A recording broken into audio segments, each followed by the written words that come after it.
नमस्कार दोस्तों। बांग्लादेश में शेख हसीना के सरकार के तख्ता पलट के बाद यूनुस खान की सरकार आई है। ये यूनुस की सरकार आने के बाद बांग्लादेश में रहने वाले हिंदुओं पर अत्याचार बढ़ने लगे हैं। बांग्लादेश हिंदुओं पर अत्याचार कर रहा है, इसका मतलब है कि भारत के साथ रिश्ते को ख़राब कर रहा है। बांग्लादेश की यूनुस खान की सरकार जिस तरह का व्यवहार कर रही है, उससे प्रतीत होता है कि बांग्लादेश भारत से अपने रिश्ते तोड़ता जा रहा है। यह भारत के लिए चिंताजनक तो है ही, लेकिन बांग्लादेश के लिए भी कोई अच्छी बात नहीं है। बांग्लादेश की सीमा सिर्फ भारत से मिलती है। उसके 3 तरफ समुद्र है और जो उसके पास ज़मीन है, उसके पार भारत है। भारत से दूरी बनाना उसके लिए बर्बादी का कारण बनेगा। अभी 6 महीने पहले तक अमेरिका, कनाडा और यूरोपीय देशों में बांग्लादेश के कपड़ों की तूती बोलती थी। किसी भी ब्रांड के कपड़े लीजिए, उनमें मेड इन बांग्लादेश अथवा मेड इन वियतनाम लिखा रहता था। कपड़ा बाज़ार में बांग्लादेश शिखर पर था और जूतों के बाज़ार में मेड इन चाइना या मेड इन इंडिया का डंका बजा रहता था। बांग्लादेश के बुनकरों का कौशल था कि कपड़ा बाज़ार में वे अव्वल थे। परंतु 5 अगस्त को जैसे ही बांग्लादेश की प्रधानमंत्री शेख हसीना वाजिद को कुर्सी छोड़कर भारत आना पड़ा, उसके बाद बांग्लादेश में चली आ रही व्यवस्था धड़ाम होने लगी है। वहाँ धीरे धीरे जो स्थितियाँ उत्पन्न होने लगी है, उसे दूसरों देशों ने उस पर भरोसा करना कम कर दिया है, क्योंकि बांग्लादेश में छात्र आंदोलन के बहाने उन तत्वों ने सरकार पर कब्जा कर लिया है जो धार्मिक रूप से उन्मादी और अल्पसंख्यकों के ऊपर खासकर हिंदुओं के विरोधी थे। बांग्लादेश ये उन्मादी तत्व पाकिस्तान समर्थक थे, इसलिए इनका भारत से विरोध स्वाभाविक था। बांग्लादेश जिसकी 3 तरफ से ज़मीन भारत से घिरी हुई है और एक तरफ बंगाल की खाड़ी है, उस देश से निर्यात बिना भारत की मदद से संभव ही नहीं है। लेकिन बांग्लादेश ने भारत से ऐसे कड़वे संबंध बनाना जारी कर लिया है, तो ऐसे लगता है कि इंडिया आउट अब उसका ध्येय वाक्य है। बांग्लादेश भूल जाता है कि पाकिस्तान चाहकर भी बांग्लादेश के आयात निर्यात में उसकी कोई भी मदद नहीं कर सकता। वह वहाँ भारत के विरुद्ध माहौल तो बना सकता है, लेकिन आयात निर्यात में क्या करेगा?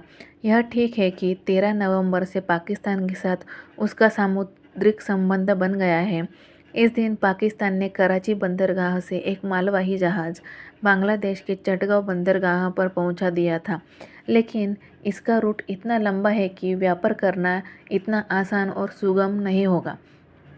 बांग्लादेश अब पूरी तरह पाकिस्तान की तर्ज पर अपने आप को बदल रहा है। लगता है कि वह अब उदारवादियों का नहीं, कट्टर इस्लामिक फंडामेंटलिस्ट का राज चलेगा। शायद अब बांग्लादेश अपनी भाषा, रीति रिवाज और विशिष्टता को बदल देगा। जो हालात वहाँ हैं, वे इसी तरफ संकेत करते हैं। बांग्लादेश में शेख मुजीबुरहान से जुड़ी यादों को जिस तरह से नष्ट किया जा रहा है, उससे यही लगता है कि अंतरिम सरकार के मुखिया मोहम्मद यूनुस ने अपने देश के कट्टरपंथियों के आगे सरेंडर कर दिया है। वहाँ पर अब 20, 100, 500 और 1000 टका के नए नोटों की छपाई हो रही है। अब नोटों में बांग्लादेश के राष्ट्रपिता कहे जाने वाले शेख मुजीबुर रहमान का फ़ोटो नहीं होगा। यही नहीं, जॉय बांग्ला जैसे संबोधन अब नहीं बोले जाएंगे। कट्टरपंथियों को यह वाक्य हिंदू परंपराओं की गंध देता लगता है। इस तरह का भारत विरोध बांग्लादेश को कहाँ से कहाँ ले जाएगा। वहाँ से शेख हसीना मुजीबुरहान से जुड़े प्रतीकों को भी तोड़ा जा रहा है। साथ ही उन सभी मान्यताओं से बांग्लादेश मुंह मोड़ा जा रहा है जिसमें बंग बंधु शेख मुजीबुरहमान का महिमा झलकती है। बांग्लादेश का मौजूदा निज़ाम भूल जाता है कि बांग्लादेश की राष्ट्रीयता और पहचान उन्हीं से जुड़ी हुई है। बांग्लादेश न बनता यदि वहाँ के शेख मुजीबुरहान पाकिस्तान की क्रूर सरकार से न लड़ते। बांग्लादेश पाकिस्तान की सत्ता से 16 दिसंबर 1971 को स्वतंत्र हुआ था और उनका संविधान एक वर्ष बाद 16 दिसंबर 1972 को लागू हुआ। हालांकि बांग्लादेश की आज़ादी की घोषणा 26 मार्च 1971 को ही हो गई थी। बांग्लादेश की आज़ादी के लिए लड़ रही बांग्ला मुक्ति वाहिनी को भारत की फ़ौजें पूरी मदद कर रही थी। उन्हें हथियार भी भारत से मिली थी। इसलिए बांग्लादेश की अधिकांश जनता भारत को अपना मित्र मानती रही है। यूं ही यूं भी संभव नहीं है कि पाकिस्तान अपनी राजधानी से करीब 2000 किलोमीटर पूर्वी पाकिस्तान में राज व्यवस्था सु सुचारू कर पाए। नतीजा पाकिस्तान तो समृद्ध होता गया, लेकिन उसके इस पूर्वी भाग की जनता नौकरी, व्यापार, शिक्षा और स्वास्थ्य में पिछड़ने लगी है।